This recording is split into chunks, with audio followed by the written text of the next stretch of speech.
My name's September Gray, for those of you that don't know me. I'm the curator and gallerist here with these amazing works.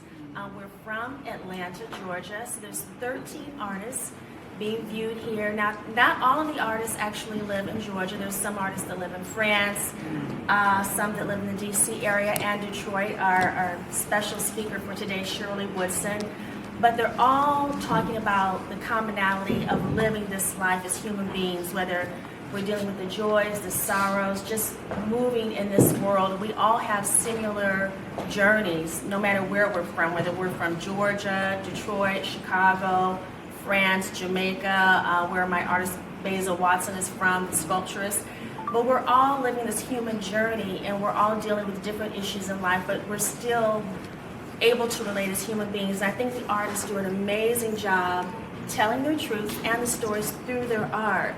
And the title of the show, Decadence of Another Kind, was showing you how we need this decadence, which is over the top. Sometimes when people overdo things, they call it very decadent. Well, this is what the artists do. We have to tell the stories this way and show you what's happening visually in a different way for you to appreciate it and just understand these truths. We have to put these out here, because if we don't tell it, who's going to tell this story?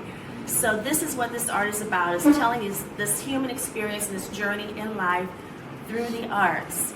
I'm really excited to be in Bridgeport Art Center in Chicago. This has been a great exhibition and opportunity to bring the artists, I say the great migration again, from the south to the north, and just have this work here and intersect with the other artists in the community here in Chicago.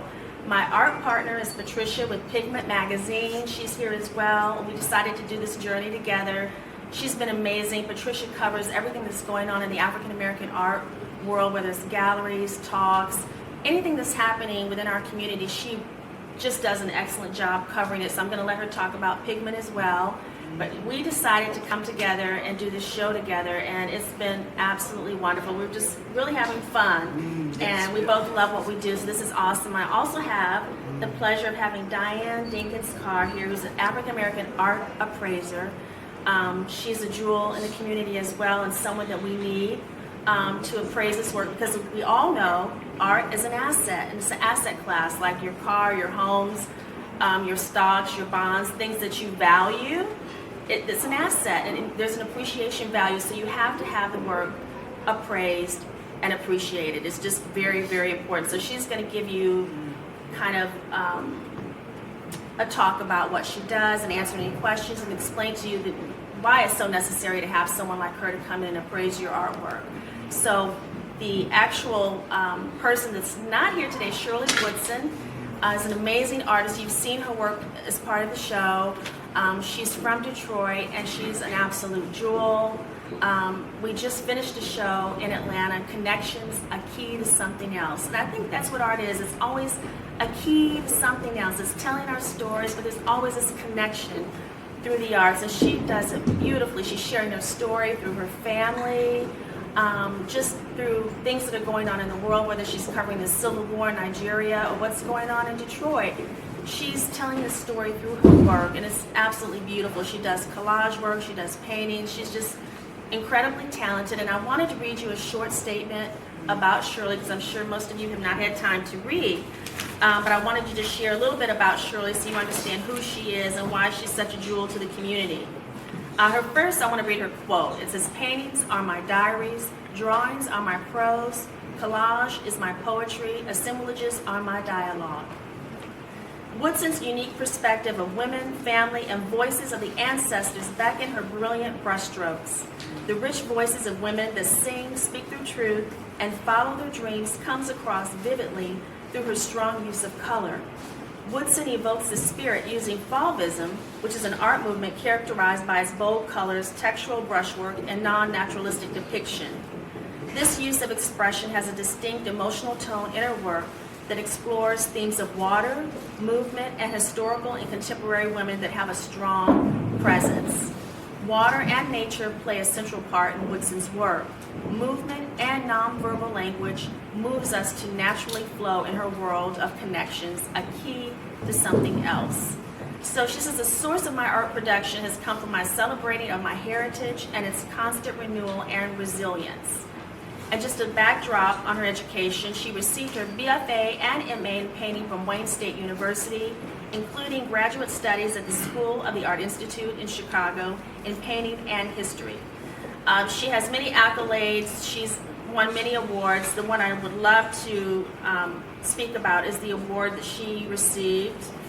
Oh gosh, I don't know if I have it here. The Kresge Award, I can't find it, but it was the Kresge Award, which is an honor. And she recently had a retrospective at the DIA in Detroit, which was absolutely beautiful. But she is an amazing artist, but a jewel in the community. She was an educator for many, many years and was just one of these mentors in the community, helping other artists become who they wanted to become and encouraging people in her community to expand and to grow in this field of the arts. 13 different artists, and hopefully you got a chance to walk through and see the work. Again, it's talking from, they're taking points from a historical perspective on what's going on. In my gallery, my mission statement is art and ideas reflect a visual conscience of the times that we live in. So that's what art is talking about. It's giving you an idea of what's happening now in our society and in our world. So I want to really start off with Pat, talking about Pigment and what you do in the community through your magazine, and you're a collector as well. You actually have Frank Schroeder's work, but just talk about the magazine and you as a collector and the importance of collecting for you. Magazine behind the big format. Yeah, they're in a box right down there. So good afternoon, everyone. Thank you for being here. We so apologize for the technical difficulties, but you know, we work the best we can. So Pigment International has been in existence for 6 years. We started in 2018. We first got the idea in 2017 after attending Art Basel. Phyllis, who's in the room, Phyllis and I went down to Art Basel, and well, I'll take it back even further than there, and I'll give Diane a lot of credit because the ideas for Pigment first started to foment when Diane had asked me to do some work for Southside Community Arts Center. It was the 80th anniversary, no, it was the 75th anniversary for the center. And she had asked me to come in and do some PR and media work because that's my background. I come out of corporate communications. And I did that, and then I just fell in love with the center. I got to meet Dr. Burroughs in her later years. I didn't have all the history that Diane will tell you about growing up there, but I was just so taken with the history and the art and all the people that have been involved in the center over 75 years. That year, Jonathan Green came in, and he had been an artist that came through the center. So there, I began to associate the art that I've been collecting art by Black artists, but I hadn't put them together with the artists themselves. And so that kind of began this process. And the skill set I had, I can't do art, but I can write. I've always been a writer my entire life. I spent my whole career in corporate communications. So after going to Art Basel and kind of getting a feel for this, you know, I came up with the idea for Pigment in 2018. And that first year, we actually took 15 Chicago artists. Edo White, who's in the audience, was one of those. He was the youngest artist that went down to Miami with us. And we did a show with 15 artists, and we produced our first magazine. This is the copy of our latest magazine. So far, we produced 4 of these, and I'm getting ready to start with the 5th. And the 5th is going to be inspired by this show. I met September during that same time as well. I got to go to her studio. Edo and I actually traveled to Atlanta and visited her and visited some of these amazing artists that you see on the wall. And so what our goal is this year is to highlight non-representational art, because I think she's given me a great appreciation for art that, you know, most of my art has people in it, but I've grown to love and get to know these artists and what they do. So we try to reflect that as well, and that's our goal. But you can follow us on Pigment INTL on Instagram. We have a website. We do a newsletter every week, almost 50 weeks of the year. We churn out a newsletter about Black art, but our goal is to go all over the world. And since we've started, you know, we've been in Miami, we've been in Martha's Vineyard, we went to Venice to the Biennale, which is what this issue is derived from. And last year we went to Morocco to the 154 African Art Show, all in the pursuit of telling stories about Black art. So, thank you. Thank you, Pat. So I would love to engage the audience because we do have collectors in the audience. And I think when you're around the collection that's beautiful and you're surrounded by art, you're surrounded by things that are beautiful, but there's also so many stories behind this work. And that's the beauty of living with art. I'm a lifelong learner, so I think the most important part for me historically is hearing the stories and understanding where I come from as an African American woman in this society. So I love to reflect and think about what happened before me and what's going on now. And I think that's so important. So when you're looking at the art, you can kind of see these stories kind of unravel and unveil themselves, if you will. So when you're looking at Kevin Cole's work, he's going back and talking about visiting his grandfather and not wanting to vote at 18. And his grandfather had him walk out in the yard and said, this is where they hung black men by their neckties that tried to vote. So he took the symbolism of that and turned it into something positive and saying, this is why we vote. Don't forget. Let's remember why we vote. So a lot of the titles have faith, hope, blessings, moving forward. But it's a teachable moment. It's not only a beautiful work of art. It's teaching you something, and it's also saying, let's not repeat history, which evidently we have not learned in society yet. We're still talking about voting rights in the 21st century.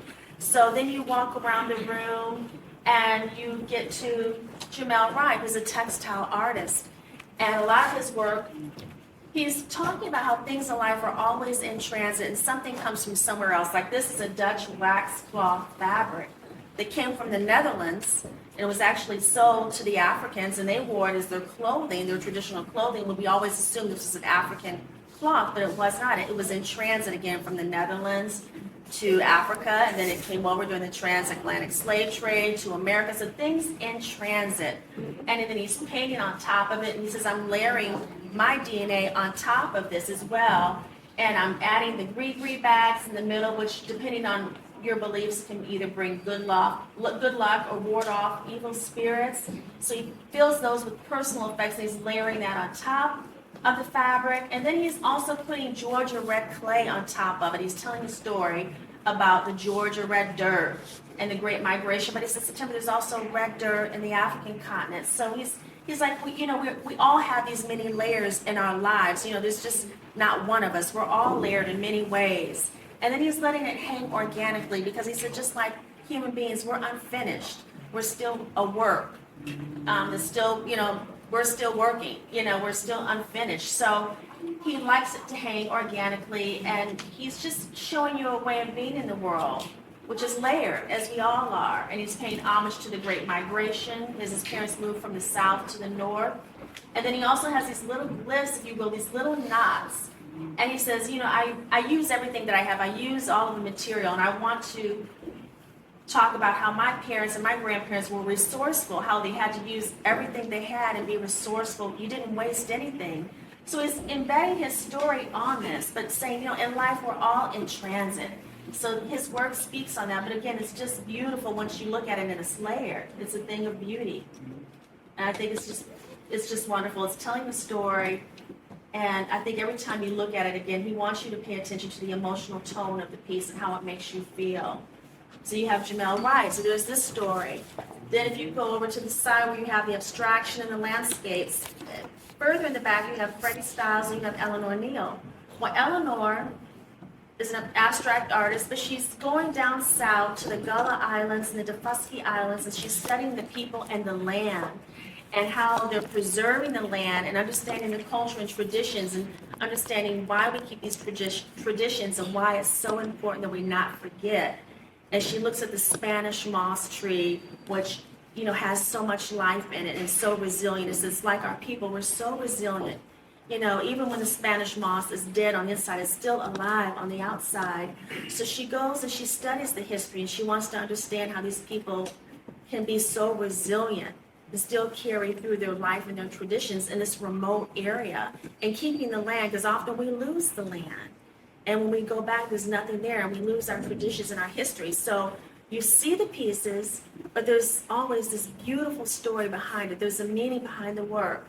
When you see Freddie Styles, he actually is a horticulturist and uses the base of plants and of trees to paint.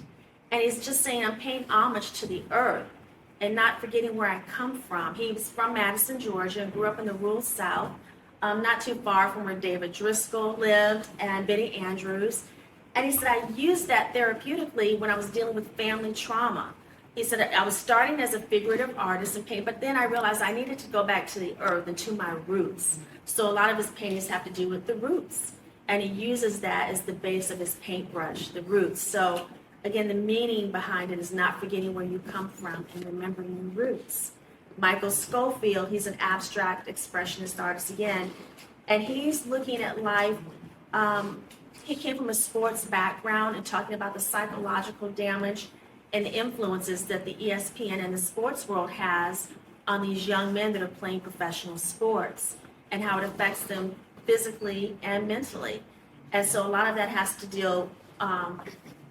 a lot to do with his work and the colors and how he feels emotionally in his work. There's one piece behind me, if you walk behind me, it has a lot of orange and blues, and it's called Orange Utopia. And he said this was during President Trump's presidency, and how everybody expected him to take us to this orange utopia, if you will, and we were never going to get there. So the piece is called Orange Utopia. So all the work is speaking about something that's going on in society. You have Preston Sampson. He's showing joy in community, Black joy in families and friends and sisters and women.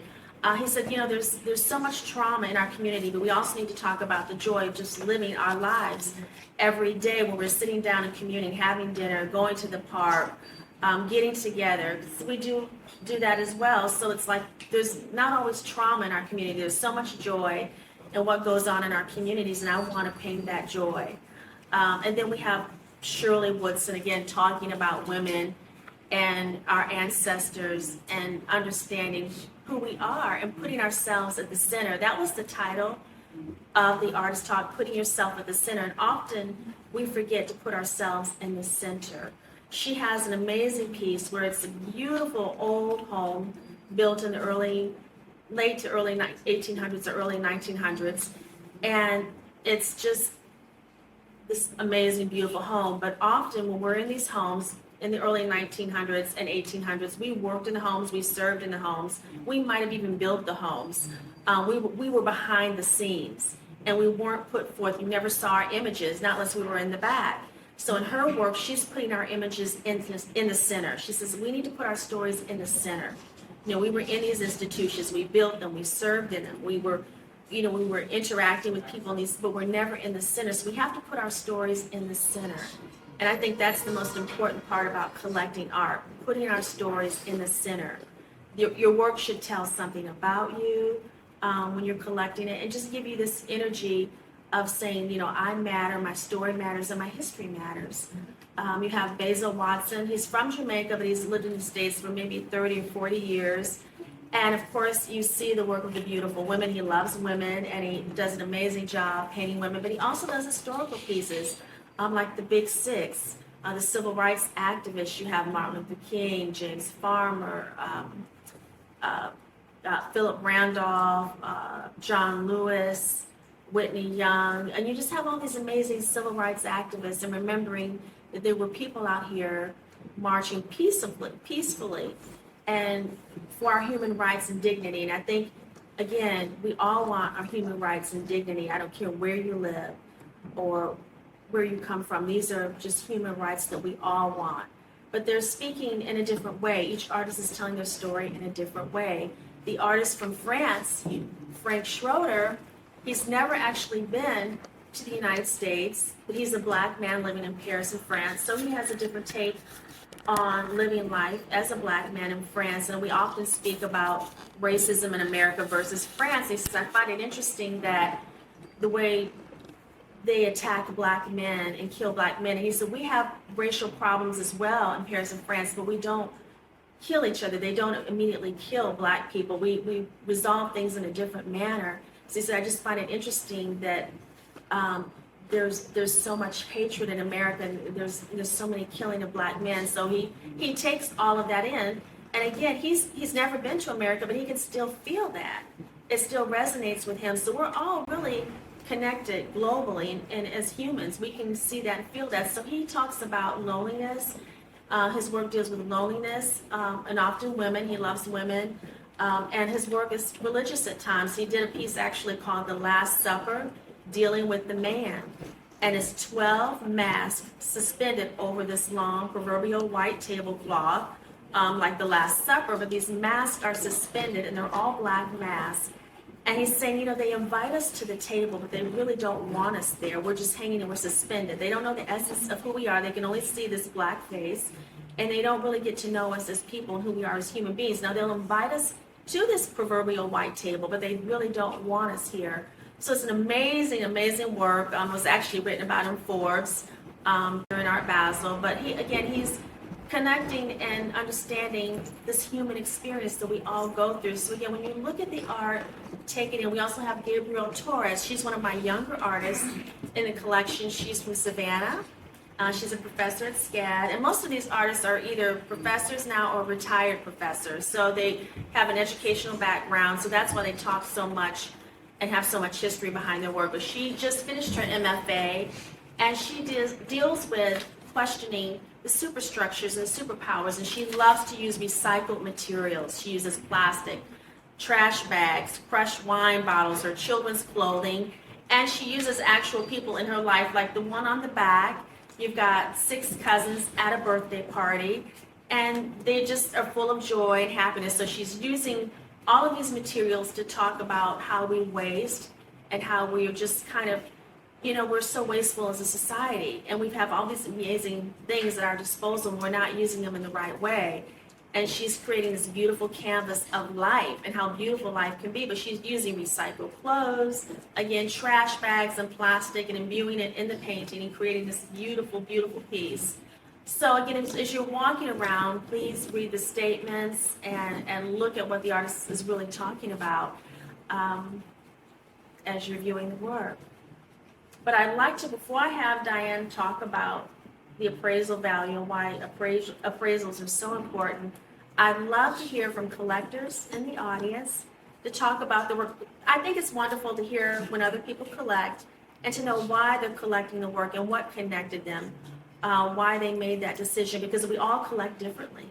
We all have a different reason for collecting. We all connect with work on a different level. So if people are not shy about it, I can either start on the left or the right. I see a few collectors in the audience. I see one near the back that I'd love to have a conversation with, only because you have work from and you have Kevin Coella, and I'm sure you have many others in your collection, but I would love for you, Roland, to talk about, you're collecting, and it's beautiful because you're starting to collect and develop your eye, and I think that's, you know, everybody's journey starts somewhere. So I would love for you to just talk about your collection and how you started and what it means to you as a collector. So I'll start with the Basil Watson. Like Basil, I love beautiful women. Roland, do you mind coming up a little bit? Can you get him? Can you get him saying? I want to make sure we get you on video. Yeah, it'd be sitting in the front. Yeah. I'll sit next to my neighbor. She's my neighbor anyway, so. There we go. Yes, that would be wonderful. Yeah, we want to make sure to get you on video. Thank you. It's my neighbor here. So Basil, I saw his one of his sculptures in a gallery, and I said, "Wow, look at that beautiful lady!" And it's unlike anything I had seen in anyone else's collection. I said, I've never gone to someone's home and seen a sculpture quite like this. And so my wife and I, we agreed to have some artwork come to our home and see how and he's bringing spring into the home. And my wife is saying, what's she doing here? And I said, well, I just wanted to see how she fit into, you know, our home, because we have a nice sized home and we have the space for her. So I said, well, let's try her in some different areas. And she came into the home, and we fell in love with her. And Basil puts the spirit, whatever he's sculpting, behind the piece. Mm-hmm. And so when I communicated with Basil about it, his first line was, spring has found a home. And he said, to everything there's a season. And I'm a biblical person myself, and so when he penned that, to everything there's a season, he kind of made that special connection. He believes in a community, and so he made a connection with me and the name Spring and just her spirit. It's just been a great addition to her home. I have fell in love with his work. I love Basil, and I love his civil rights pieces. Not only do I love beautiful, the beautiful nature of woman, but I love the civil rights movement. And even this Windrush monument that I saw it when he did that at the Waterloo, and I'm seeing this piece here, and I'm like, Roland, don't get fixated on that piece because you love it. And then there's Kevin Cole. You introduced me to Kevin. You told me when I visited your gallery in Atlanta, you told me about his story with the neckties. And once again, as a person who just loves the civil rights movement, and then I saw the ballot boxes he had, and I just wanted to go home with everything from Atlanta. But I purchased the necktie. It's Jacob's Ladder, where he uses the neckties, and it's just that connection for me that to that civil rights movement, the history behind it, and just I always say, personally, I've made lemonade out of lemons. And I think that's what kind of he's doing. He's taking something that wasn't really good, a negative history, and he's making lemonade out of it. So I just love Kevin Cole's piece as well. Oh, that's beautiful, making lemonade out of, I love that. Yes. Yeah, and that's so important. Thank you for sharing that. Did you have a In question? September, I just wanted people to know that this piece of Basil Watson's there's a huge monument.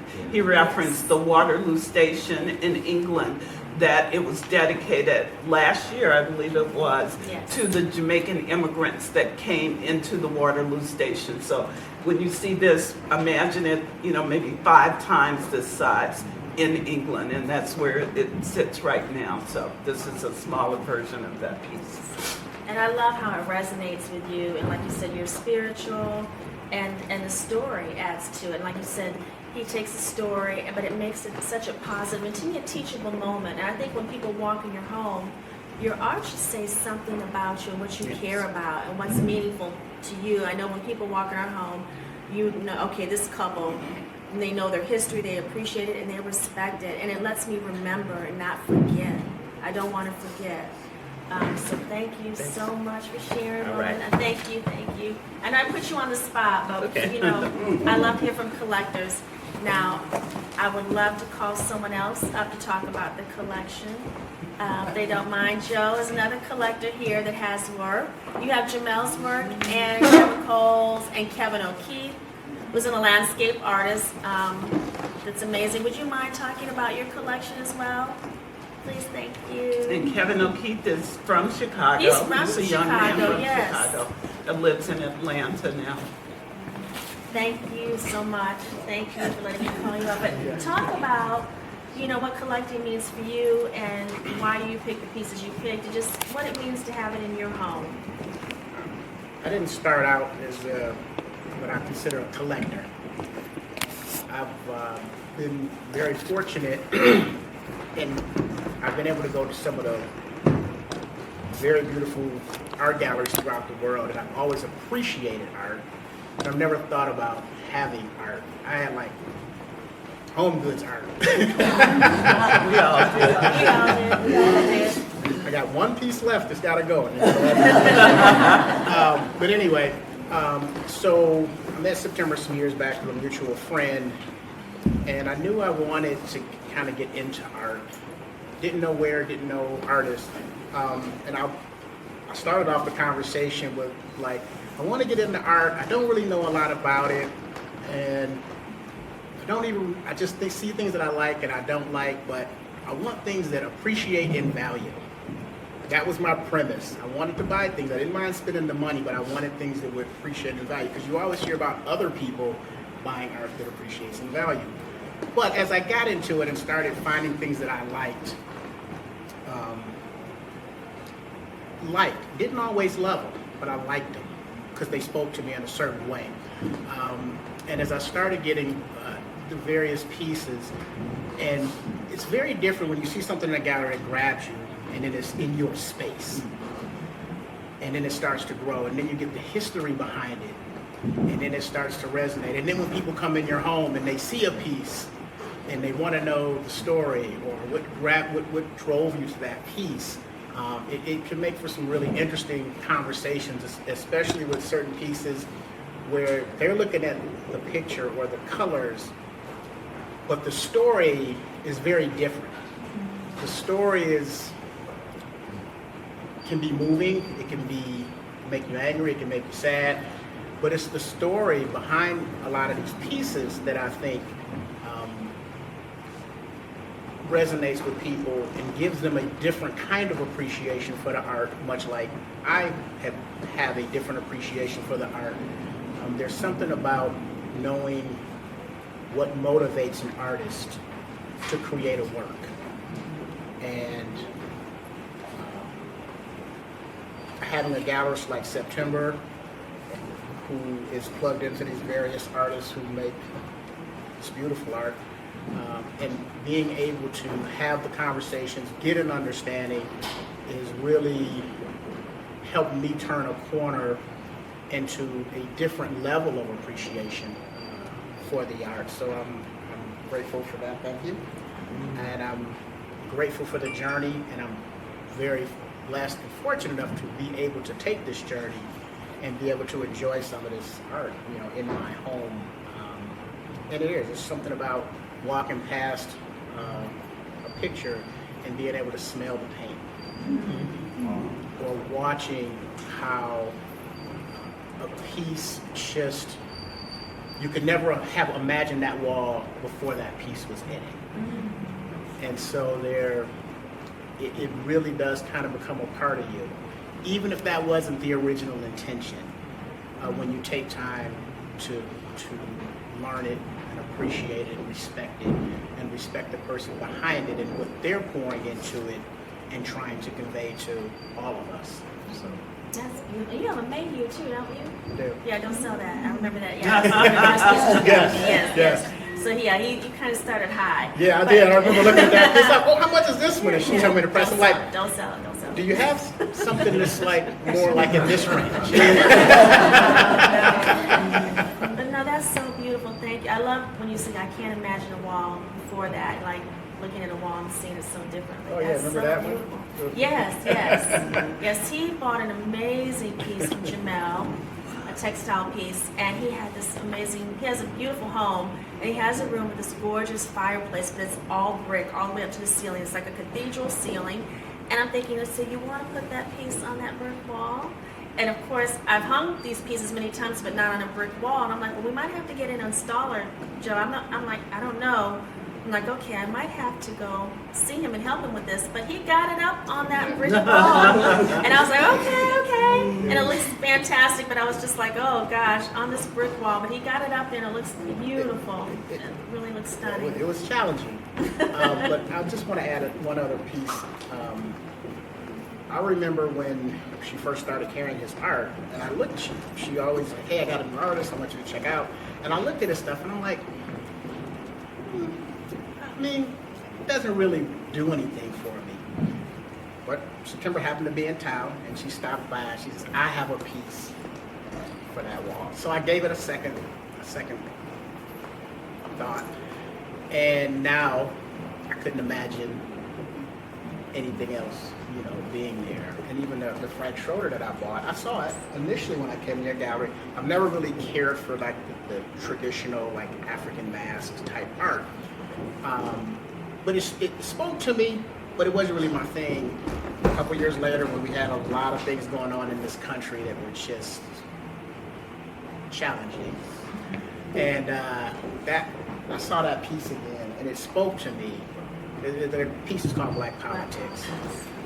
And it's kind of an African mask, kind of layered over maybe like an abstract American flag. Yes. And it just resonated with me. And even though, again, it wasn't my typical style that I would gravitate to, I had to have it. And so that's the interesting thing about art. And once you open yourself up to work kind in of Chicago. receiving I'm it always and trying to find understand it dealers as best you can, and friends like is I'm that looking for they this speak to you in piece. ways that you didn't really. It took me a long time to get my first Kevin Cole piece.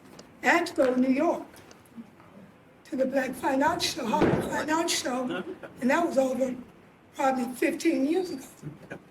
And usually you see the same medium, but this show shows the various mediums that artists work in, from textile to bronze to acrylic on canvas.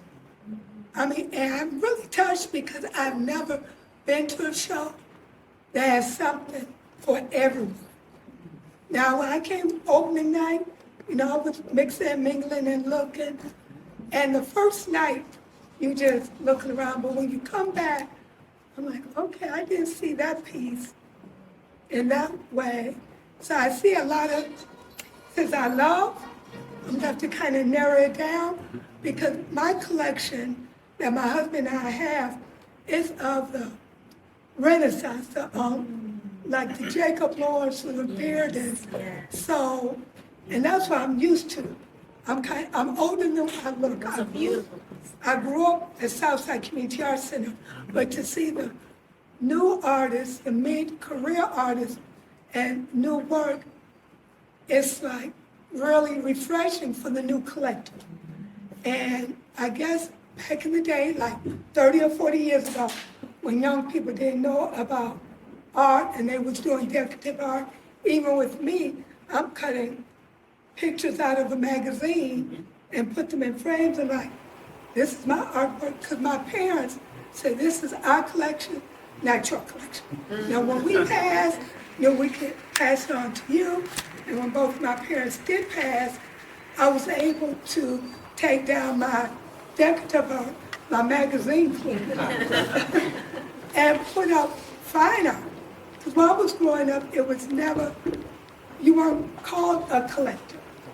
You was always helping struggling artists to either buy paint or get a meal, like William Carter, Stringfellow, or McBride would ask my mother and father, oh, I need $100. And my mother said, give me a payment.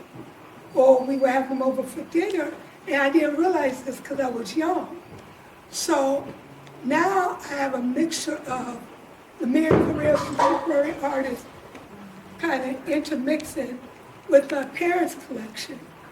And now I sit here and look like, I'm gonna have to update. Because some of the artists that I inherit from my parents, their values are either gone down, no one has heard of them, and it's just, okay, I'm gonna hold on to them, but I need to, I guess, brighten up and freshen my collection. Even with Roland, when I go there and see some of his art, I'm like, how did you hear about this artist? And I haven't heard of it, but I'm glad to see younger people going out, because back in the day, there wasn't a lot of galleries of African American art or African American galleries. Now we only have one or two in Chicago. Either we have to go to New York, California, Florida. And I'm always Googling, even when I get a client that has an artist I never heard of, I'm like, well, where did you get this piece from? And a lot of artists are selling on Instagram now. I'm always reaching out to September, because I'm always on her website. I'm like, okay, I see you sold this, or I see you sell it. What is the value? Because I don't want to always go by auction values. But to have a group of artists in this exhibit is really kind of refreshing, because I need to update my collection to the younger artists now, instead of the William Carters or the Calvin Jones or the Mayhews. I'm all down to this one Mayhew that I got, but I'm glad to see the artists that's in your collection and Roland's collection, and maybe some of your collection is more the contemporary artists. And that's what's happening today. Because I look at some of the Charles White and auctions or the cabinets, they are at a standstill. I'm like, okay, can they go any higher? Or I was speaking to Karen, who's an art appraiser over there. I know she's hiding because I I get burnt out sometimes, and it's not too many people of color that are art appraisers. So when people find out I'm an art appraiser, and even though I do fine art, I try to stay with African American art. But Karen and I, we always talking about Alan Stringfellow, because when Nicole Smith had a gallery in Chicago, she was representing Alan Stringfellow or Essie Green in New York. His works was going for 25, 30,000, maybe 15,000. But when Stringfellow passed, Nicole passed, Essie Green passed, there's no representation of his work. So when I appraise his work that a client I have, they going for $1,500 for like the red umbrella. So my clients get upset with me, but I paid $10,000 or $8,000 for this piece. I said, but yet there is not a gallery out here that's showing his work. And I'm going to go by the values I see at the auctions, because we have to go with the current value. And I get upset that I see a baptism of the red umbrella that I know was going for 10 or 15,000 at Swan Galleries or Black Art Auction, because older people are getting rid of their collection and they just auction it off, and they going for like $2,000. So I'm glad to see I don't want to say emerging of the mid-career artists. I call them my emerging masters. Yes, because that's what I see here. That's the emerging masters or mid-career Career masters. masters, yes. And this show here, I see a couple of Kevin Coles I need to get at. See some fiber art I need to get. Now I'm going to sneak in the house. To have a show like this, all mediums, is just breathtaking. And I guess collectors that was back during my parents' era, we need to.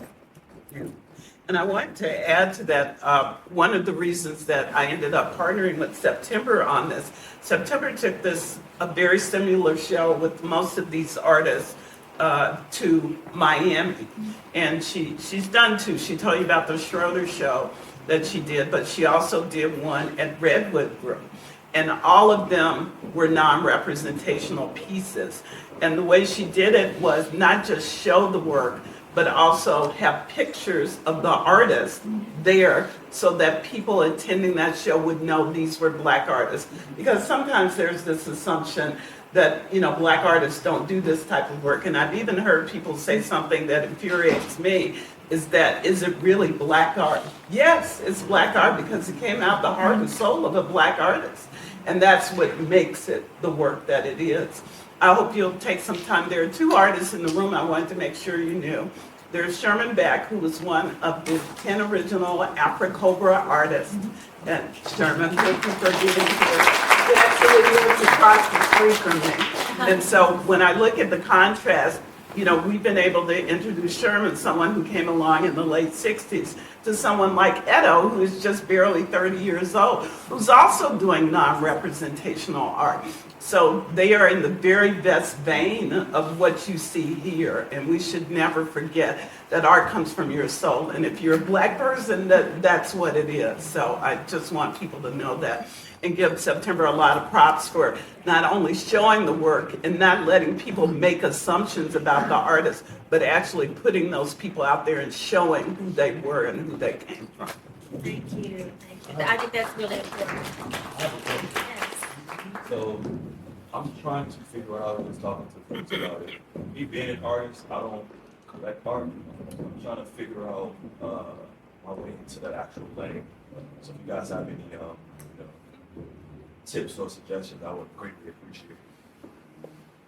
Well, definitely, I think because you are part of a community of artists, and one of the things I love so much about Chicago, which is what I think birthed Pigment, is the fact that there's such a close community of artists here. You should just start trading artists with the people that you already, that you're interacting with every day, because they would do that with you. Like They a would. barter. Right. With Paul, Trade off. yeah. Paul would trade a Yeah, piece with yeah, you, yeah. you give him a piece. I didn't even think of that. Start right where you are. There you are. Start right where you are.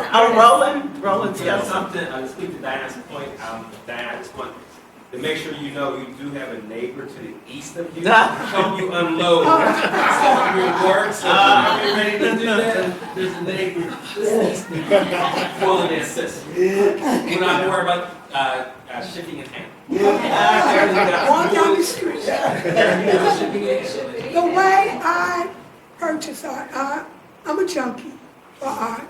So if I go Absolutely. to auctions and I see a piece is going way below what I know it is, I buy it. And sometimes it's me and Dan Parker. Another like, we bidding against each other. I'm like, go on and take it, go on and take it. So then I sneak it in my house and put it in the closet. Because I said one day, I'm gonna be able to auction off for $10,000. Right. So I'm a collector that buys emerging artists, mid-career artists. I barter. Then I see stuff at auction that I know the value should be a little bit more. So I'm just, now women buy shoes and clothes and I have a couple of closets and in my basement, away from my husband. So, Karen is, let me tell you, Karen, she just finished the appraisal courses through the American Society of Appraisers.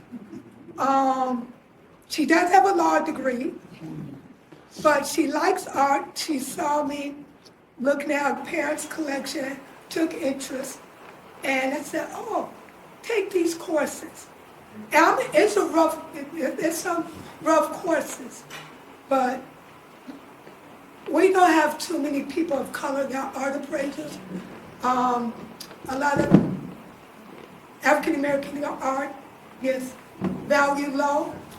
And by me growing up in the arts and around black artists, I might see the value. They might say $2,000 at auction. So I called September. I said, you represent this artist. I've seen the work. How much is his work going for today? So I always make a connection with the gallery owner, because that's where the true values are. When you get to auction, that means that's a secondary market. Someone might have found some art, or someone's relative died, they just gave it to an auction house, and they put a low value on it, and here I come trying to bid it, push it up, or might resell it. So remember, the auction house is secondary, means resale, But Karen and I was arguing about the Red Umbrella series by Alan Stringfellow. She said, I can't believe this low.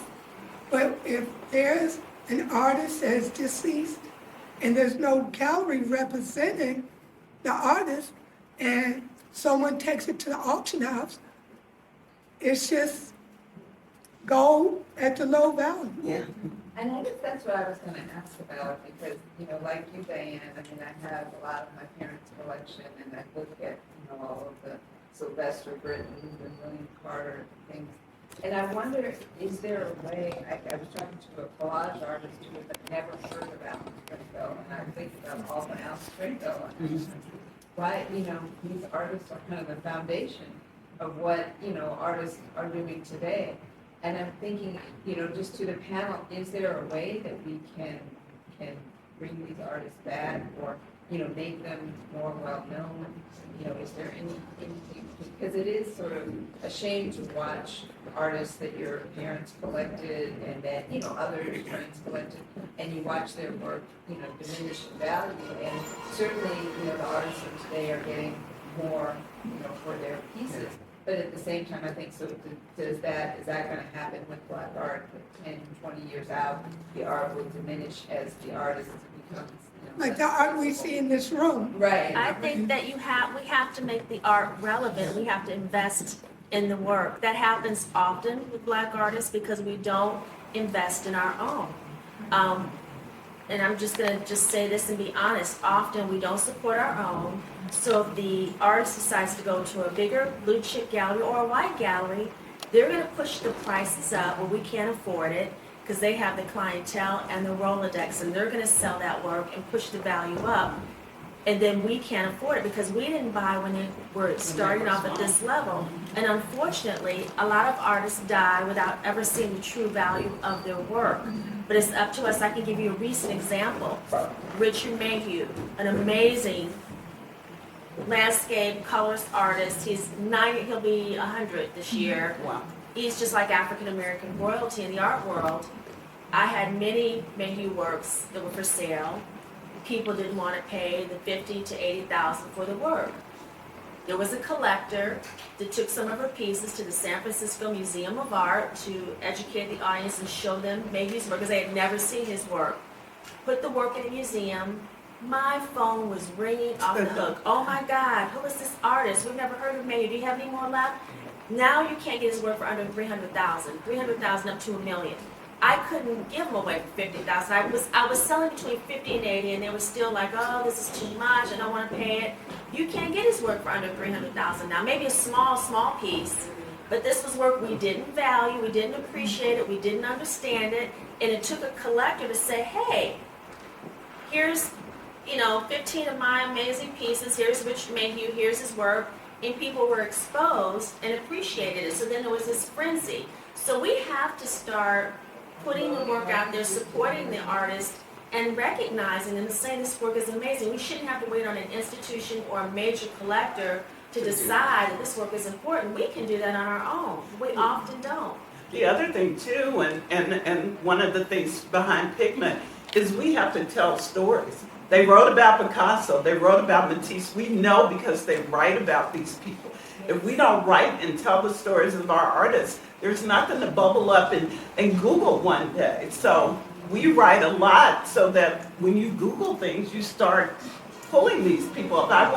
I've written about Edo. I want people that if you Google him, you're going to find a lot because he generates really good publicity. But I write about these people so that they're Googleable and you can find them one day. And those stories, plus that collector putting them out there, is going to create that value. Writing about the work, sharing the work. Yes, I'm sorry. I think a big piece missing in this conversation. When we go through the public school system, the children are learning about what? When it comes to art, they're still learning the same tired stuff that I learned. That's a good I point. was a child. I am 77 years old. And I think that there has to be an advocacy to take African American art, the art of others, into that system and actively make sure that children are taught. I worked in the city of Chicago public school. I'm a teacher, a principal. It takes all of us to work with all of us. There are budding artists coming out of that system. You don't know them yet. I don't know them. Their parents don't know them. But yet they'll come forth, and that's where the majority of our children get exposure, in the public system, not in some private school, not in some part of what is supposed to be a public school. And we have to sit on these boards, and we have to become active and care about our future. They are our future. Those are we get stuck into. And as a child becomes an adult, and it's been ingrained, they won't forget the story. But we have to tell the story. We have to show them those images. We have to have them in places, spaces like this. Yes. They don't know those that are with us. And we have to have an attitude that carries on, that wants to nurture, that continues to feed, because it's going to morph, it's going to change, and they will be in responsibility for the change. One of the things that we do, we have a partnership with Comer Youth Center, and so during shows in April, there's the Expo Chicago, there's the other art fair. We bring Black kids in for tours of those shows. This young man has spent time with kids all over the city. He works with another group of young male artists that go into Chicago public schools and do murals. So we are very much of agreement. And these kids had never been to a mainstream art show like that. And we took them at Expo Chicago. There may be 100 exhibitors, but there are only 7 Black galleries that come to that show. And we made sure that they went to every Black gallery and met every Black gallery owner that was in that show. And we're doing that again this year. So that's one of the things that we're trying to do. Make it a part, mandatory part of curriculum. It has to be mandatory, because just like affirmative action, if it's absent, it won't get done. We have one, yeah, another comment. One of the things that Edo is doing now is kind of pretty cool, and we need everybody in here to support the effort. He and 3 other artists, professional artists, are putting together a youth exhibition. And they're going to the various schools and talking to the principals to get students from those schools to enter into this contest. And basically, they are going to take them through the process that he, as a professional artist, goes through in order to get his work shown in an exhibition. And at the end of, once the pieces are selected, we're doing an exhibition of the work at one of the local hotels in Hyde Park, so that the general public can come in and look at the emerging artists that are coming out of the high schools. And so, I agree with what you were saying. I personally, I didn't really get to artists at 19, literally a year after high school. And I believe anything is taken out of the schools. And I believe that artists are literally everything. And it's being able to take an idea to make it a physical thing that's magic. Y'all possess that. Anything right now, you can take your time and see what connects with you, but be an advocate in your own space. You know, I love the part a few years ago Tyler Perry was accepting an award. He said, I can be upset and say, you know, the Oscars are so white, or I can build my own. And I think you have to be an advocate for yourself sometimes and do what's needed to be done, whether it's at a small level and build it, or at a larger level, whatever level or wherever you are in your community, be that advocate. You know, if you have people in your home, even if you only have one piece or a book, share your books. Let them walk through the book and say, oh, look at this work, and see this artist, and read about their story. So there's more than one way to collect. But I say be an advocate wherever you are and doing what you do, as we all here have different ways of being advocates and sharing the story, number one. I think that's so important. But Diane, you were going to make a comment as well? I've had many conversations with various board members or consultants with the Art Institute or the MCA, and they always want the youth to come to those institutions. And I was explaining to this one consultant, I was invited to like a little reception in someone's home, and I asked him, what did he do? He said he's a consultant to museums. That's why some advice. These museums want the youth to come to them. I said, these buildings are very intimidating. They're huge. I said, so tell your client to get a bus and put many exhibits in there and go to the schools. And he said, oh, that won't happen. I said, no, because a lot of times, and I used to teach in Fort Heights, people stay within their community. They don't know about downtown or the Art Institute. I said, when I was growing up, I was raised in Lake Meadows, a very privileged area in the 50s and 60s. I went to John J. Pershing Elementary School. And I told them, I said, we'd have a library so the bookmobile would come and we would get all excited, park by Walgreens, and we go and check out books. I remember that. Every month we return a book, we get a book. I said, the zoo would come with their animal mobile of snakes and creatures at Pershing, and there we were, excited. Even the health mobile came, showing us different parts of the body and how we can abuse it with the way we eat or smoke. I'm like, if that could be done in Lake Meadows back in the 60s, you guys need to get up to some kind of van, put an exhibit in there, and drive it to these schools. But they don't want to do it. They want the kids to come downtown. There's a problem. The teachers have to pass out permission forms, which are not returned. They fail to realize the principals have budgets for, so you don't need everything appraised.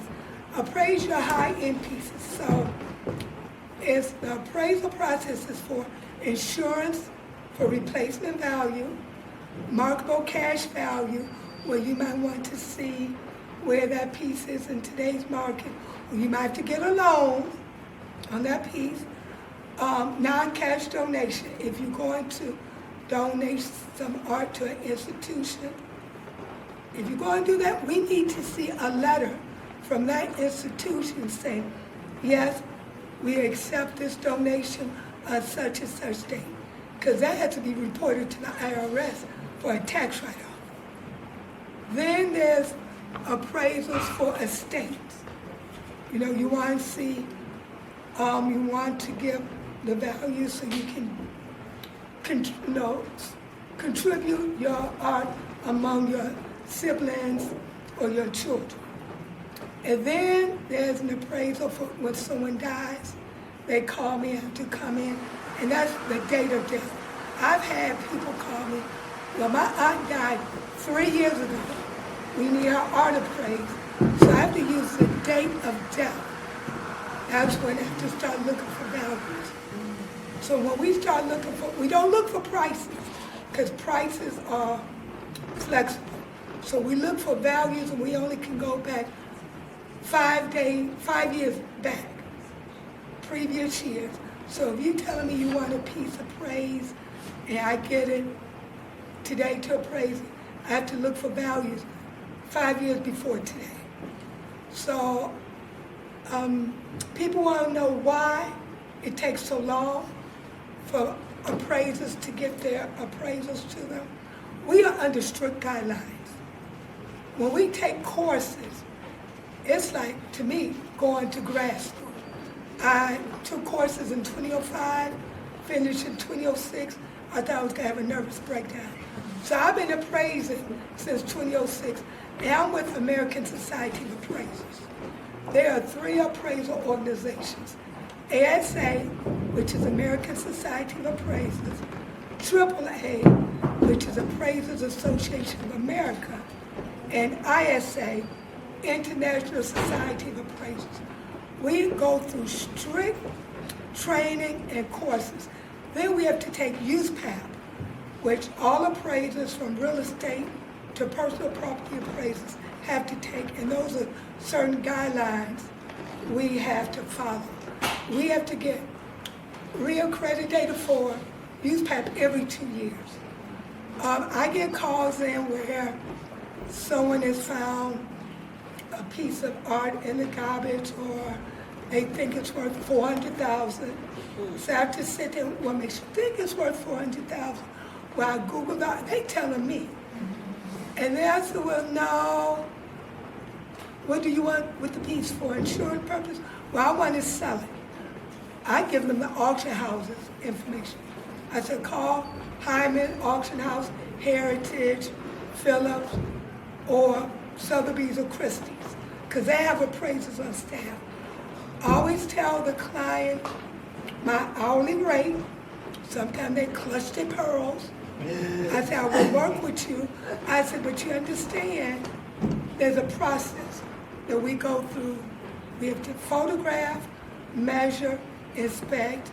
They teach us in class about how to look for reproductions, how to tell a G clay from a silk screen. So I'm always having my loop, to see if I see little dots. And then the client gets upset. I paid such and such value money for this. I'm like, I'm sorry. In my report, it will show you all my findings of galleries or auction houses that sold this piece and how I got to the value. So art goes up and down, and I always, even though my passion is African American art, we have to keep our values up. Right now, for the past 4 or 5 years, African American art is booming. When that Carrie James Marshall piece went for $21 million, it's booming. I'm like, okay, let's keep it up there, let's keep it up there. And I go to different workshops, even at Expo Chicago, at the Northern Trust Anchor Lounge. They bring in various experts and consultants that collect art, and a question might come up, a question might arise that how long do you think African American art is going to stay at this level? I hope it stays there forever. But some collectors who I never heard of or experts say, oh, it's going to come down in a couple of years. Why do we have to look at it that the value is going to drop? Let's keep it high and keep it growing, but it's up to the collectors to make sure we keep the value of African American art elevated. Now, Monet, Picasso, Van Gogh, I have no clue why their art, the value of their art, is always at a high level and never comes.